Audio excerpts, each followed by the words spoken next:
and they avoid me. It's too much. It's overwhelming for them. We're all going to have to deal with this in our own way, man. It's crazy. You know, the smart thing and of it being of a wound as a verb, I was reading, well, actually, so on my hour drive, instead of me, like, just listening to music, I listen to, like, educational seminars or whatever. I do too, all the time, all day long, man. And then I'm listening to this guy right now. Always learning like that. Please listen to Aldous Huxley. It's important. I'm going to send you one. I want the food one. Maybe you won't like it, but if you listen to the words, he talks about these things and techniques of... It's so deep, man. It's just unbelievable. I can't believe that Aldous Huxley and George Orwell were friends and made exchanges. I never knew that. I know that they had both similar things and that they're commonly together. I didn't know. But the difference between those two was 1984, and he talks about these differences. And there was that 1984 was pure violence to beat people and torture them and stuff like that if they didn't act the way that these people wanted them to act, society to act, right? These dictators. Aldous Huxley was more about using technology and chemicals and human behavior techniques. And that's what we're seeing is more closer to his book. Always this other torture stuff is there. You don't comply with this other stuff, they'll use this torture on you. But they're using these chemicals. Subconscious torture. Right, because they can turn genes on and off, right? That's what epigenetics is. Everybody has genes. Epigenetics? Yeah. I know about eugenics, but yeah. Epigenetics. Well, these guys are all from the same thing. Aldous Huxley's brother was the head of the UN. Okay, the same UN that now controls the internet. Right? This makes me think of Sigmund Freud and his. They're all those guys Edward Bernays. They're all together. All these guys are all from the same. Is that the same era? They're all from the same era, all from the same schools, Yale, and all these same high-end institutions. It's fascinating if you look into it. The problem that I run into with people is there's a lot of things you need the underlying knowledge to know. Like fluoridation. That's what I was trying to tell you. You won't know. You can't recognize some of these things if you don't know all this other stuff, basics. like Edward Bernays and all these things. You won't put it together. You know, it won't make any sense. So I want to tell you about Andrew Norton Weber. He does a lot of homework on distilled water and how spring water, all the waters, the molecules are basically positive. They attract all the dirt, and that's why you rinse stuff underwater and stuff like that. And he also talks about fluoridation. Apparently sodium fluoride, like in his grandfather, he would use it to kill rodents. And in the Webster's dictionary, sodium fluoride was defined as a vermin killer. And now if you look it up, it says, put in small amounts in our water. That's another problem is we don't have books. I mean, I do, but most people don't have books. Everything we know and have on the internet. They're taking it away from us, right? They're changing everything. They're going to take all private property. What do you mean? Everything will be a service. Like, you can't buy software anymore. You download it. You can't go into a store and buy software. It's difficult. It's almost non-existent, right? Everything you download the software. They control it. You don't do what they say, turn it off. Your income comes from YouTube. You don't do the way they want, they turn it off. You know, that's true. They actually are turning down monetization. I follow a guy that's a computer dude. He was making over $100,000 a year with YouTube videos, instructional videos, and he's real popular. Interesting guy to listen to. And he did something they didn't like. They shut him down. That's it. They closed his account, or they just don't pay him anymore? They just stopped everything. Now he finally, I don't know what he did, but he stopped talking about whatever he said that pissed him off, and then he got it straightened out. He's back on, but they control everything. Right? You write something on Facebook they don't want somebody to see, nobody's going to see it. All right. Right? There's one thing I want to talk to you about. What? This is my biggest problem I run into when I bring this stuff up to people. They say, who is they? Okay, this is what I've been using, because I've run into that That's too. my biggest problem. Who's they? Okay, this is what I want you to Google on your phone right now.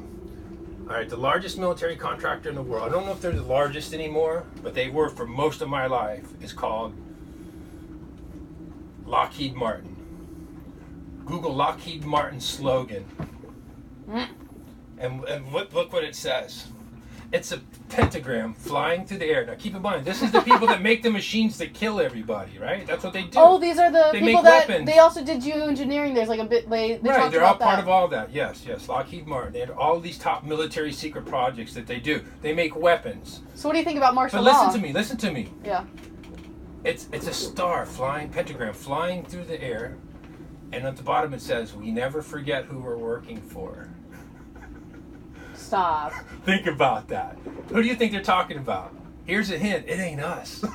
Well, We never forget who we're working for. When people tell me that, who I'm referring to, I don't really know exactly, but whoever they're referring to is who I'm saying is they. Well, but that makes you also go down to like, so what is it? Is it more of like a Satan thing? It's a Satan thing, and it's not about money. These guys are trillionaires. It's not about money. It's well, about money means nothing too, and they know that absolute totalitarian control from birth to death. It's about eugenics. The same Nazis that did the Holocaust, right? We brought them all here through Operation Paperclip, right? We brought all these brilliant scientists, these Nazis, we brought them here.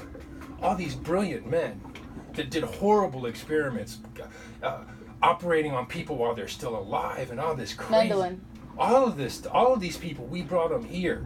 And we took them and we founded NASA with it. Werner von Braun. No. Look, NASA founded by Nazis. NASA itself, the guy had a TV show. His name's Werner von Braun. He was tight with the guy from Disney, Walt Disney. They were buds. You know what I just found out? I just found out It's that deep Titanic. and it's all I know, for the Federal Reserve. What? All this stuff's all connected. I was freaking out Dude, about it's that. crazy, man. And it's like the more you learn, the more fascinating it becomes. But it's hard because it alienates you from other people. Because most people aren't critical thinkers. Like the fluoride I like to use as an example, right? Now here you have Harvard put out a study. You know Prozac has fluoride in it? And it's in our water. Yeah. Right? And they say we don't know how it got it's in in there. our toothpaste? Yeah, well, they got it. Well, they say that the Prozac and the antidepressants that are in our water, they don't know how it got there in small doses. I don't believe that. But anyways, I like to use fluoride as an example because if you just believe what you were taught in schools and culture, what culture says through television and how they laugh at everybody, right? You'll think people, you won't know what to think about fluoride because like Harvard put out a paper. You can read it about fluoride being a neurotoxin. Did you read it? No, but I heard a lot about that. Okay, so let me finish this thought. Harvard put out a paper that fluoride is a neurotoxin that lowers people's IQ. You can look at humans' IQ in the U.S. and it's going down. But then if you Google fluoride conspiracy theory, you'll read 100 things. Oh, that's bullshit. Those guys are goofy. They think the Earth's flat. They're a bunch of morons. So you won't know what to believe, right? But think about this. If you reason it out, which most people cannot do anymore, they can't think. Most people don't know phone numbers. They're taking it away from us, right?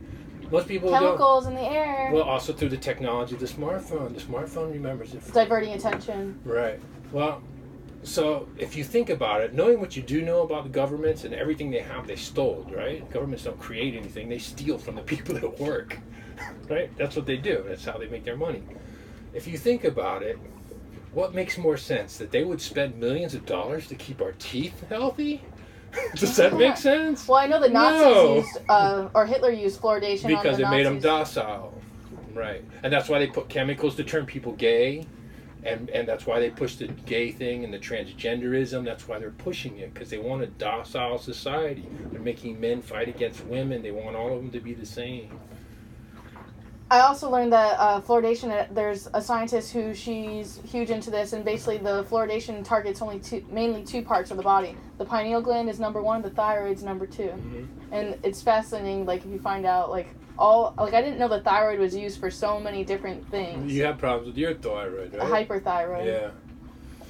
I was just fascinated, and like, you also kind of freaked me out when you started talking about how, well, because I was just talking about that recently, about how the chemtrails, they cause or like what's in the government paperwork basically is that they're doing it to keep out the sun rays, and now you're saying that we're in an epidemic of vitamin D deficiency. You can look it up on your phone, vitamin D epidemic. And because vitamin D comes from sunlight, and we don't get the sunny days like we used to. We have them still sometimes, but not like we used to. So I want to show you how they do that technique about this is why people think it's crazy. well, my obsession with this too is like, I'm just like you, I'm obsessed with every bit of information I can get with this, and my biggest thing is like, where does it all tie in, or I want to do something great or good with it, or I don't think there's anything we can do. Anybody that tries anything is going to get killed. So I have no hopes of like George Carlin. Did you see that Chingy thing I posted? You know Chingy? Mm-mm. Chingy is like a very popular artist, and then they kind of made fun of him because he came out as a homosexual, essentially. And they trashed his name. However, I just watched this amazing, like, short little interview about him where he's talking about the Illuminati. He's talking about Saturn and how the black cloaks and, like, all the hidden Saturn moon matrix. And what sucks is that, like, just like you were talking about before, the flat earth theory and stuff, I feel like that's a facade to kind of take away from all the other conspiracy theories because everybody can basically disprove the flat earth thing or, like exactly, like, dumbs them down. It's like a distraction. This is interesting because this was a great show. I used to watch it every day. It's called Barney Miller. This is how they position it in the public's minds that it's crazy. I don't know if you're aware, but the think tanks like the CFR, the Trilateral Commission, that's who really runs things. These are think tanks that tell governments what to do, Council on Foreign Relations. Okay. And this guy says exactly all of that, but it's positioned that he's out of his mind. Yeah, Mrs. William Klein. He was wrecking an office. I just wanted to meet them face to face. I wanted them to admit what they were doing. Who is they? He was in the office of the Trilateral Commission. Trilateral Commission? Nobody's ever heard of it. Yeah, the Trilateral Commission. All right, what is the Trilateral Commission? It's an organization founded in 1973 by David Rockefeller to bring together business and political leaders from the United States, Europe, Japan. They tell the so government they could work together for it's a think tank. Better economic and political cooperation between their nations. And that's what they'd like us to believe. They use it in a comic strip. What they're really up to is a scheme to plant their own loyal members in positions of power in this country, to work to erase national boundaries, create an international community, and in time bring about a one-world government with David Rockefeller. And go watch, they're gonna make him look like a dumbass, weirdo. I take it they're pressing charges? Yeah, well, he broke a globe and some UNICEF artwork. Well, they're in on it too. UNICEF is the UN. Okay, Mr. Klein. UNICEF is UN? Yeah, United Child Education Fund. I appreciate that information. But I have the documented evidence. It's all in there. Show him. Well, he's got these magazines here. Conspiracy Review. See, like making him look like an idiot. Suppressed Truth Roundup. Master plan is exposed. Yeah, well, you're still not convinced, huh? would you like to hear the names of just a few of the people who have been You won't on the recognize these Trilateral names Commission? because they're Not particularly. old. James Earl Carter. Heard of him? Look, Mr. Klein. Henry Kissinger. You heard of him? These guys are still in power. Walter Kissing. Mondale. Who? Mr. Klein, this is John Anderson, George Bush. Now, you remember at the convention, everybody thought it was going to be Ford for Veep. You know what happened?